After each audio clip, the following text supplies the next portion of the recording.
nós vamos passar para o segundo bloco, onde nós vamos ver a apresentação radiológica e outros exames e diagnóstico diferencial na pneumonia adquirida na comunidade.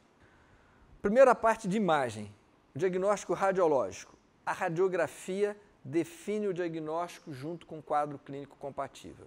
Na hora que a gente lê isso aqui, a gente vê o quê? Que para se ter um quadro de pneumonia, eu tenho que ter a apresentação clínica mais uma radiografia alterada.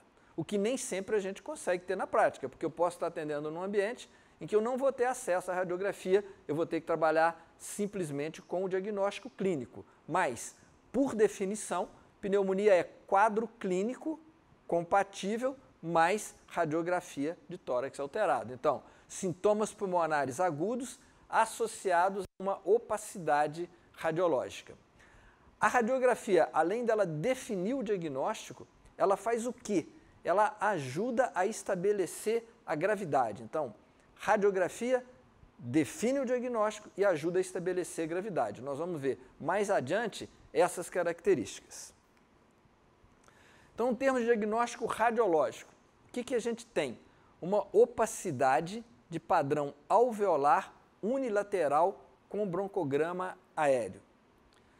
Isso é igual eu falei no exame físico. Quando nós temos um exame físico completo de consolidação, que tem a ausculta alterada, palpação alterada, percussão alterada. Esse aqui corresponde na radiografia à imagem da consolidação com o broncograma aéreo. Essa é a imagem clássica, que nem sempre está presente. Eu posso ter o quê? Opacidades alveolares sem caracterização completa de consolidação, bem como opacidades intersticiais, reticulares ou retículo-nodulares. Então, o que é importante do ponto de vista de caracterização radiológica de pneumonia é que eu tenho uma opacidade ou uma imagem de hipotransparência associada a um quadro clínico compatível.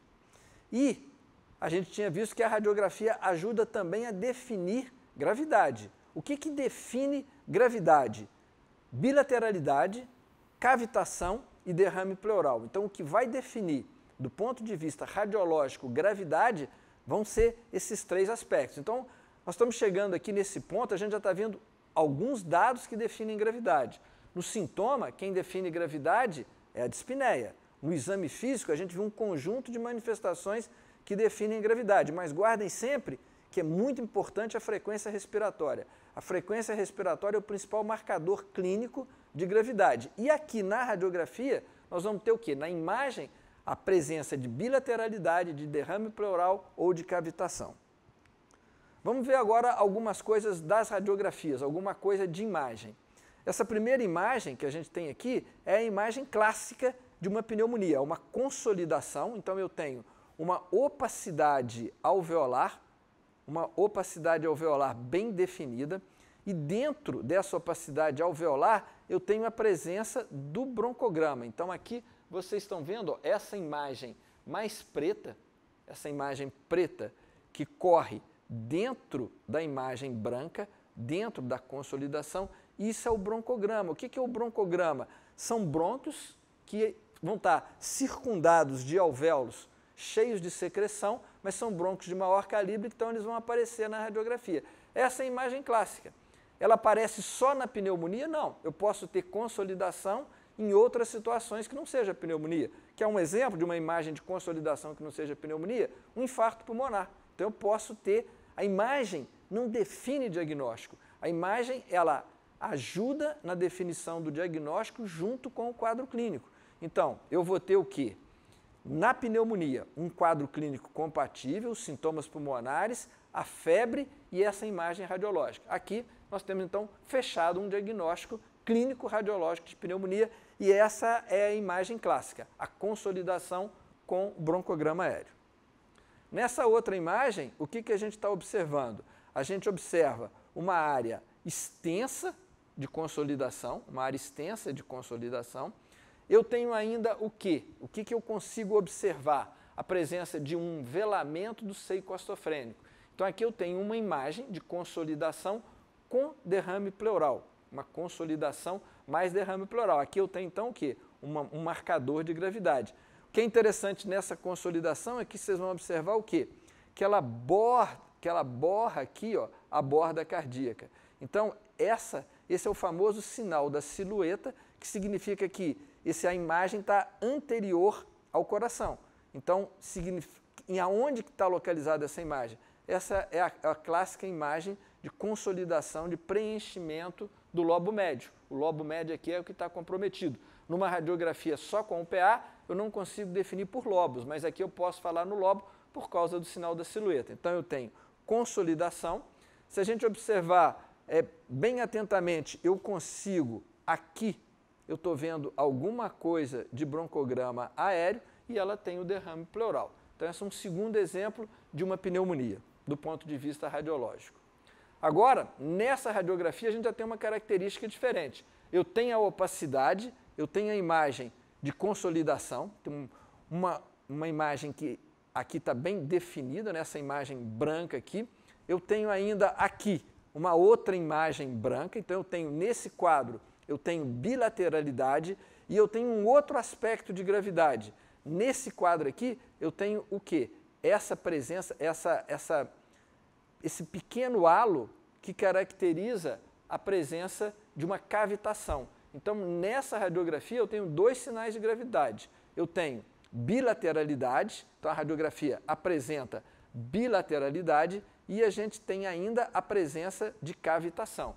Então, eu tenho manifestações radiológicas de gravidade, que nós vamos correlacionar com o quê? Com aqueles agentes etiológicos que trazem um quadro mais grave. Nessa radiografia, um outro aspecto, agora aqui é um aspecto de bilateralidade com envolvimento extenso. Então aqui não é só bilateralidade, é um envolvimento extenso. E agora, quem ainda não tinha visto bem o broncograma aéreo, aqui o broncograma aéreo está mais do que evidente. Todo mundo está vendo o broncograma aéreo. O broncograma aéreo ele está o quê? Visível, muito visível bilateralmente. Então essa é uma consolidação bilateral extensa. Aqui é difícil da gente falar na presença do derrame pleural. Esse paciente é um paciente que vocês estão vendo que ele está com os eletrodos de monitorização. É uma radiografia que é em AP, o paciente está deitado, então o derrame pleural ele escorre, é mais difícil de eu fazer essa caracterização. Então ele pode ter derrame pleural sem que eu veja o quê? O velamento de seio costofrênico. Então essa é uma imagem associada a um quadro extremamente grave. Se essa foi a apresentação clínica, essa apresentação clínica pode ser uma apresentação clínica já inicial ou evolutiva. Uma apresentação, digo, radiológica, inicial ou evolutiva. E aí vem, hoje, quando se utiliza tanto tomografia computadorizada, né, cada vez mais a gente vê a utilização da tomografia computadorizada. Qual que é o papel da tomografia computadorizada num quadro de uma pneumonia adquirida na comunidade? Eu vou solicitar uma tomografia computadorizada num paciente com pneumonia adquirida na comunidade quando eu tenho uma alta suspeita clínica e a radiografia de tórax está normal. Isso pode acontecer. A radiografia de tórax tem menos sensibilidade para detectar as imagens do que uma tomografia computadorizada. Então, se eu tenho um quadro clínico compatível e importante e eu preciso caracterizar, normalmente é um quadro que tem uma maior gravidade, ou eu preciso fazer uma caracterização de diagnóstico diferencial, eu posso usar a tomografia. E aí o que a tomografia está mostrando? A tomografia nos mostra a mesma situação, a imagem de consolidação e olha só, a presença, aqui eu tenho a presença do broncograma aéreo, bem definido. Lógico que permite até que eu veja melhor essa imagem, mas ela não é necessária. Lembrar que na hora que eu faço uma tomografia computadorizada, eu tenho mais radiação para o paciente e mais gasto para o sistema.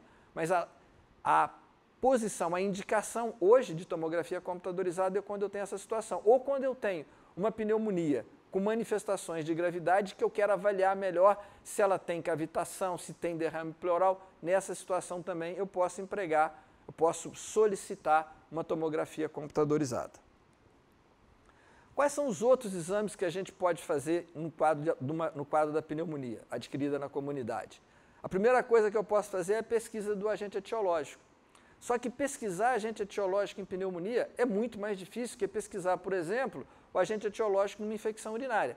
Numa infecção urinária, a gente vai, colhe a urina, faz uma cultura quantitativa e eu sei qual que é o agente etiológico. Na pneumonia, eu não consigo fazer isso. Por quê? Eu tenho já uma contaminação da flora das vias aéreas superiores. Então, na hora que eu vou que eu vou ver o agente, e qual é um agente que está frequente nessa flora? Os mesmos agentes que são os agentes mais frequentes da pneumonia. Eu posso ter pneumococo na flora habitual de vias aéreas superiores. Então, fazer pesquisa de agente etiológico direto no escarro tem alguma restrição.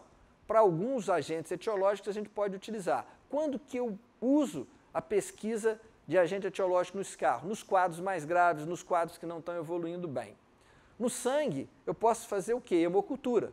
Quando que a gente solicita hemocultura? Também nos quadros mais graves. E como que é a hemocultura? O principal agente etiológico, de novo, Streptococcus pneumoniae. Pneumonias graves por pneumococo, com quadro de disseminação hematogênica, com quadro séptico, menos de 30% de hemocultura positivas, em torno de 23% de hemoculturas positivas. Então, também não é um exame que tem uma boa sensibilidade. Hoje, a gente pode usar ainda os testes a PCR, que é a reação em cadeia de polimerase, que pode fazer uma pesquisa de vírus e atípicos. Essas pesquisas podem ser feitas tanto em escarro, com suave nasal, ou em sangue. Característica aqui que a gente tem que tomar cuidado com presença de exame positivo, não obrigatoriamente indicar doença, e custo. O custo aqui é muito maior do que a gente tem com os custos dos exames, que são exames diretos. São exames já moleculares que envolvem um custo muito mais caro por pesquisa de DNA, que a gente não consegue colocar isso na rotina. A pesquisa de antígeno urinário pode ser feita para pneumococo e legionela, isso é muito comentado, é muito falado na literatura, mas é pouquíssimo utilizado no nosso meio, praticamente não é utilizado no nosso meio. Então também não é uma coisa que seja rotineira.